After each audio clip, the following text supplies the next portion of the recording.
ask him if Putin has the photos of Trump blowing Bubba.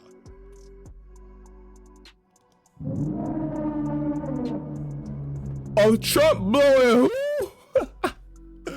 Nah, Trump, you a dirty boy.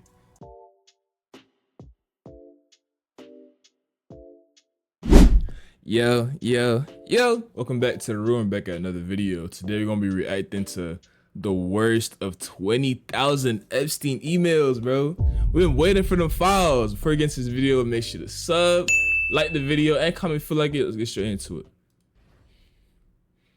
All right, today I want to go over the 20,000 emails that were recently subpoenaed and released from the Epstein estate because everyone is talking about this right now with good reason. Whoa. Go ahead and sub before I do something I don't want to. I want to pick out the 21 most interesting, damaging, and shocking revelations because the story of Jeffrey Epstein, his ties to Donald Trump, his level of global influence, and the implications it all has for the country and the world has now been blown wide open. Let me start off a little bit differently here, rather than simply... Hey, bro, I'm ready for this shit, boy. With a sort of index glossary of names. There's a pretty hefty number of people that we need to be familiar with before comprehending these emails. So at the very start, right now, I want to go through one by one and explain who these people are, so that if at any point someone doesn't remember or I say a name that they don't recall or aren't familiar with, they can come back to the beginning and find out who that person is, why they matter, etc. Here we go. First, obviously, is Jeffrey Epstein, financier, trafficker, well-connected socialite, and the main subject of the video. He was arrested in 2006, again in 2019, and he died under suspect circumstances in 2020. If you want to know more, there's a bunch of prior videos in a playlist down below, but yeah, I'm sure pretty much... Yeah, we know, bro. Let's go. Next. Come on. Next is Ghislaine Maxwell. Maxwell was Epstein's right-hand woman, if you will. She helped facilitate all of his activities, participated directly in the trafficking and the abuse, resulting in a conviction. But after a special interview with the Deputy Attorney General of the United States, she was moved to a minimum security holding facility with special treatment as well, and is now allegedly seeking clemency from President Donald Trump. Obviously, logically, Donald Trump is next. Pretty sure everyone already knows who he is. But his wife, Melania, is also a kind of important figure. Whoa, his wife involved too? Yeah, I ain't know Melania was on that though. Because she's currently embroiled in a potential lawsuit with an author named Michael Wolff after threatening him with a $1 billion defamation suit in an effort to force retractions on $1 billion. Yo, these rich niggas be putting out crazy number. $1 billion? Imagine being sued for $1 billion, gang. Yo, bloodline after you're gonna be paying for that. Journalist and author closely connected to the Epstein story, who has not only made explosive claims about things he allegedly saw, but also embedded himself in the controversy by targeting President Trump repeatedly. Moving on, we have Landon Thomas Jr., a New York Times journalist who is also relevant to the situation, highly. But I also... Bro, I don't want to sound like uncultured, but bro, I don't know. I only know Epstein, Maxwell, and Melania, and Trump, bro. Just a journalist, I ain't gonna lie. He's also a finance guy. Next up is Steve Bannon, former chief strategist at the White House during the first 7 months. Like, who is this nigga, bro? Which is very important. Then we have Catherine Rumler, former White House counsel to Barack Obama. We're gonna skip the little...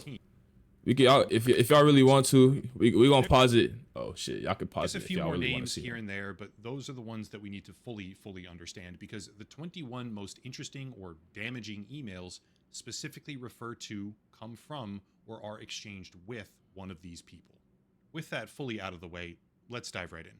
20,000 emails have been released by House Democrats and House Republicans, in a complete mess, by the way. The formatting is terrible. It's just, they're all over the place. But those emails are now being dissected by the internet at large. Thankfully, there is a searchable database that was put together by Courier, which I'll link down below for anyone interested. So the process of finding and sorting out relevant versus irrelevant emails becomes much easier. Hey, after doing precisely... I might gotta take me a look, I'm not gonna lie. ...things that I believe are most interesting, damaging, and shocking from all. Pedophilia, pedophile ring. 21. This is an email from Jeffrey Epstein to Landon Thomas. Read the Uz feed re-airplane Hawaiian Tropic contest. Donald almost walking through the leave his nose print on the glass as young men are swimming in the pool. New York Times journalist in 2015 after Landon Thomas said that Yo, everyone was whoever wrote this was having a fucking seizure while writing this, because much I cannot read this, bro. coming to him thinking that he had juicy info on Epstein and Trump. Quote, read the BuzzFeed Read My Airplane Logs and Hawaiian Tropic contest / have them ask my houseman about Donald almost walking through the door, leaving his nose print on the glass as young women were swimming in the pool, and he was so focused he walked straight into the door. End quote. Not the most delicious. Yo, this nigga was so horny he walked straight into the door looking at girls, bro. Thing in the world, to be honest. Wife and kids, by the way. By young women in a pool, but I figure we might as well start slow at the beginning. Number 20.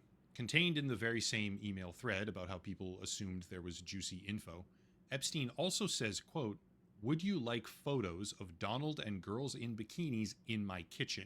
End quote. Still,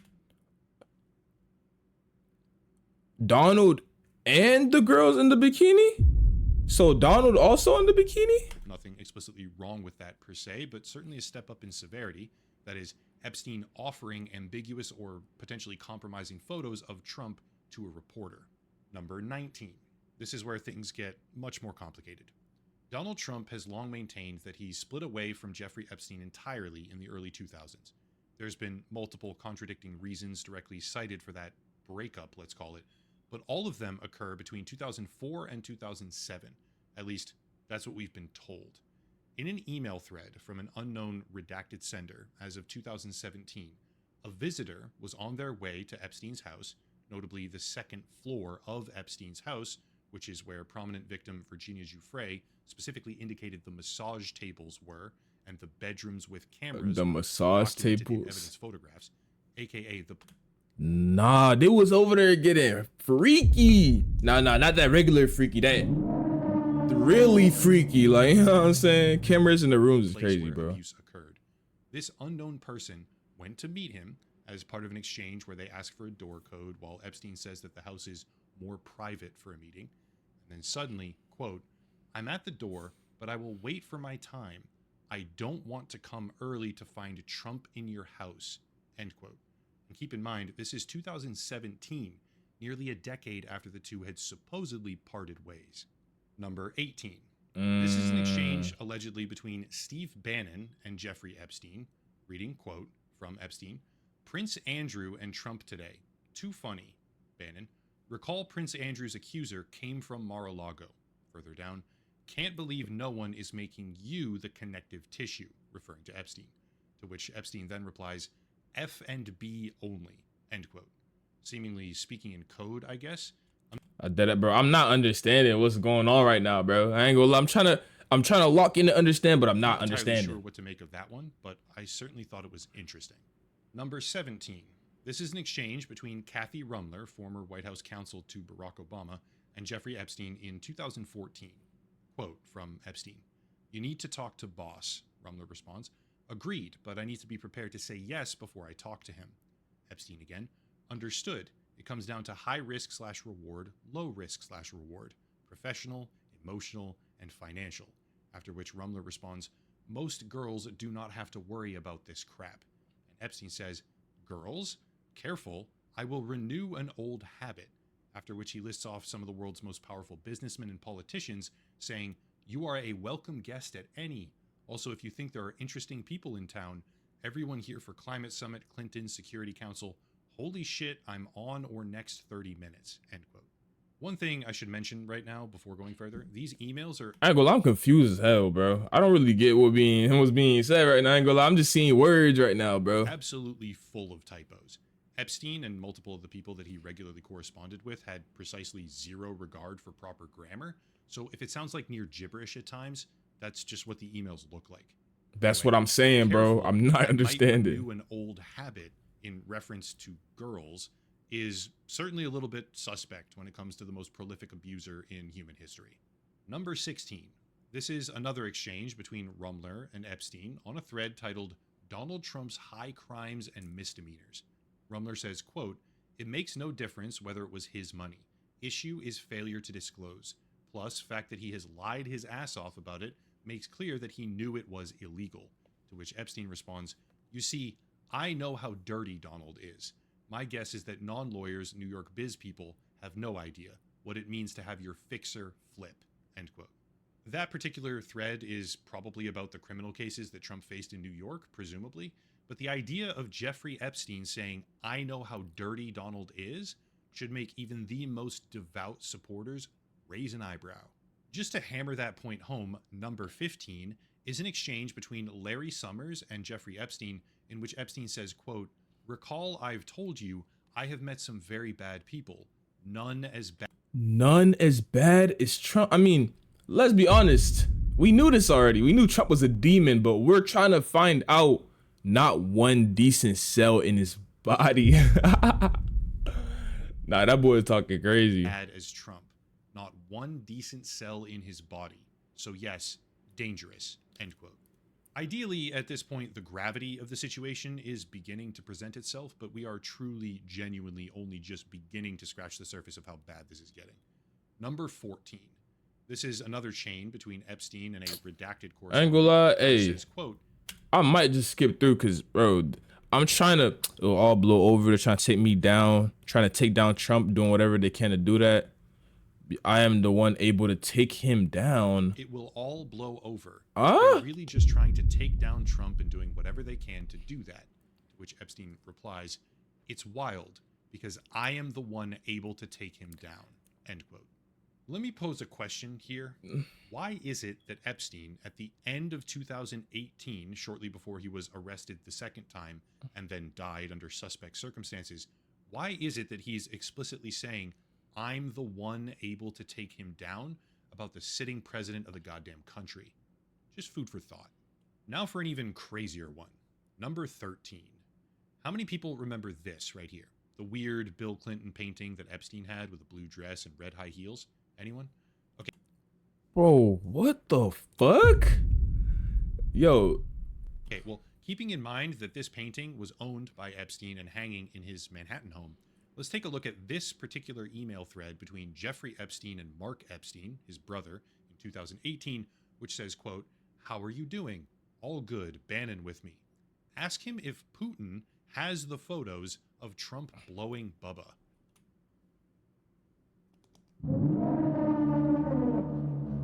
Oh, Trump blowing who? Nah, Trump, you a dirty boy. You a dirty boy. Donnie can make a remake of the movie Get Hard. You mean Donnie T, end quote. For the sake of clarity right now, just in case anybody didn't pick up on this, he doesn't say if Putin has photos. He says if Putin has the photos, implying their definitive existence. And Bubba, by the way, is one of Bill Clinton's nicknames. I have absolutely no idea what these emails actually mean, but I can certainly see why the Trump administration is so very desperate to stop the... Nah, bro, imagine, right, the whole time, the files that he was trying to hide was him just giving him top. Bro, imagine that was, that was the fucking, what he was trying to hide, bro. Nightmare for them. Number 12, a simple email from Michael Wolff, quote, there's an opportunity to come forward this week and talk about Trump in such a way that could garner you great sympathy and help finish him. Interested? End quote. Number 11. This one is with Linda Stone in September of 2015 and says, quote, wondering if the fact that so many people are on antidepressant, ADHD, and other drugs is what makes Trump appealing and his flaws invisible. Will you have a cabinet position? She's asking Jeffrey Epstein if he'll have a fucking cabinet position with Trump in 2015. After which she also says, do you think he can win? Speak, please. What do you think? To which he replies, too far to tell. We will know much more come October 15th. But then, after she asks, you still in Paris? Epstein says, Trump Tower. Keep in mind, we have been repeatedly told to believe that the two separated completely sometime in the early 2000s. But if that's true, why would Epstein's close friend be asking him whether or not he'll have a cabinet position while he stays at Trump Tower? I ain't gonna lie, bro. This is fishy as hell. Number 10. This exchange is between a Qatari businessman, I believe, named Jabor Y, and Epstein, where he says, quote, in Paris today, headed for New York. Trump gives many new things to do, end quote. Once again, casting a very long, very deep shadow over the idea that these two men parted ways a decade earlier and never spoke again. There's a lot of corroboration that that tale, that story, that talking point that they've been giving for like 20 years is not true. Number 9. Once again, Epstein and this Jabor Y person, quote, "Sorry, I just checked your email. Jabor What time Y. you will leave to the airport. I hope you are in a better place now than New York. Sorry, yes, Palm Beach, all Trump people here." End quote. Again, 2016, all Trump people in Palm Beach, but somehow the president knows nothing about him and never spoke to him since 2004. None of it adds up. Number 8. This is between Epstein and Tom Barrack or Tom Barack, however you say that. Closely connected fundraiser and senior advisor to Trump's campaign. Just keep that in mind. This thread is from 2016. Quote, "Hope you are well. Photos look good. FYI, I receive many calls a week about both Donald, beauty contest, Mar-a-Lago, etc., and Clinton from reporters. Less so recently with Clinton, but my answers are always, I have nothing to say, or I try to ignore altogether. A few times I've been ambushed on the street with questions, but I am more careful now." Followed by, "Send photos of you and child. Make me smile." Sure, that could be innocent. Send a few wholesome family photographs, but A, this is Jeffrey Epstein that we're talking about right now, and B, this is communication about Epstein refusing to answer incriminating questions between him and Trump's own senior advisor in 2016. Yo, I ain't gonna lie, Trump. Hey, when all this comes out, let's see if he gets impeached. Let's see if anything actually happens to him. Landon Thomas comes back around here with an email exchange that appears to be warning Epstein, reading, quote, "He is digging around again. Not clear if it's another book or expanded paperback version. Was asking me all sorts of questions about why you hired Ken Starr. I told him I had no idea. I think he is doing some Trump-related digging too. Anyway, for what it's worth." End quote. Why on earth is a New York Times journalist warning Jeffrey Epstein and giving him a heads up that someone is looking into him and Trump? Why is that happening? And why is that happening? Yo, all these niggas are weird, bro, and they're all convoluted with each other, bro. At that time, during that year. Number 6, Landon Thomas to Jeffrey Epstein, quote, "He is scaring the shit out of me now. He could well tank the global economy. Can Barack talk sense to him anymore? Maybe it's time for you to jump in now. Given how he is throwing caution to the wind in such epic fashion, why wouldn't he take your call? Give it a shot." To which Epstein replies, "He feels alone and is nuts. I told everyone from day one, evil beyond belief mad, and most thought I was speaking metaphorically. It's obvious he could crack. Stormy Daniels, lies after lies after lies." End quote. The world's most notorious sex trafficker, okay, directly referring to the sitting president as evil beyond belief. Bro, I ain't gonna lie, like, yo. Number 5, inexplicably, apparently emailed to himself from another. I need to know what Epstein knows. We need to know what Epstein knows, bro, because the way he's talking about it, hey. Rumler, Churkin, Schumer, Rockefeller, some names we know, some names we don't, across a wide range of political affiliations and business sectors. But that email is titled "List for Bannon Steve," and it was sent in June of 2019. 1 month later, Epstein faced his second arrest.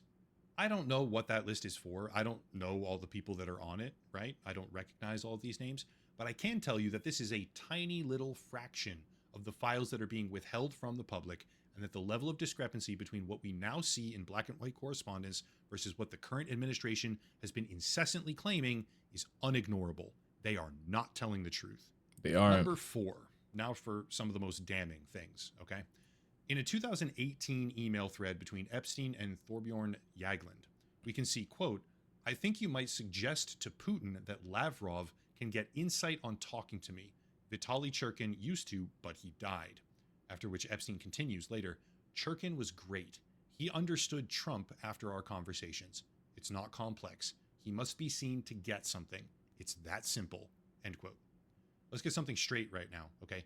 This is email evidence in 2018 of Jeffrey Epstein, who has repeatedly claimed explicitly to hold compromising information about sitting President Donald Trump. talking to the former Norwegian prime minister and saying that he coached Russia on how to handle Donald Trump. I don't care who you are or what politics or loyalty or affiliations you have. That's a fucking problem. Number 3. Oh, that's you gotta be fucking.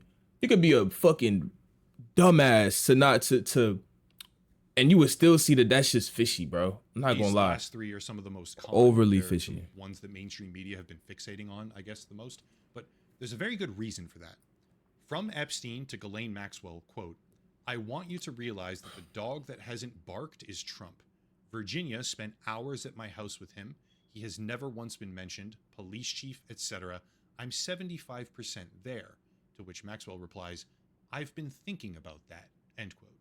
Number 2, email to Michael Wolff, quote, "Blank," Virginia Giuffre, we know that because of context now, "Blank worked at Mar-a-Lago. She was the one that accused Prince Andrew. Trump said he asked me to resign. Never a member ever. Of course he knew about the girls, as he asked Ghislaine to stop," end quote. And then lastly, number 1, the big cheese, from Michael Wolff to Jeff. All right. Oh shit. From Michael Wolff to Jeffrey. Come on. I think you should let him hang himself if he says he hasn't been on the plane or to the house. That gives you a valuable PR and political currency. You can hang him in a way that potentially generates a positive benefit for you. If it looks like he could win, you could save him generating a debt, of course. It's possible that when asked, he'll say Jeffrey is a great guy and has gotten a raw deal and is victim of political correctness, which is to be outlawed in the Trump regime.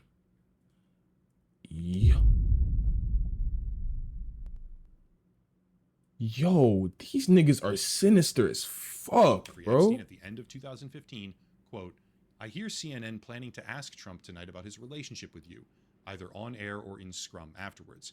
Epstein replies, "If we were able to craft an answer for him, what do you think it should be?" Why the fuck would they be able to craft an answer for him is the real question. And then finally, quote, "I think you should let him hang himself if he says he hasn't been on the plane or to the house. Then that gives you a valuable PR and political currency." That when I'll just let people kind of mold, but by this. Bro, that's crazy as fuck, bro. Nah, hey, if there's more info on this, I might make more videos in the future. If you enjoyed the video, make sure to sub, road to 300 subs, like the video, and comment if you feel like it. Peace.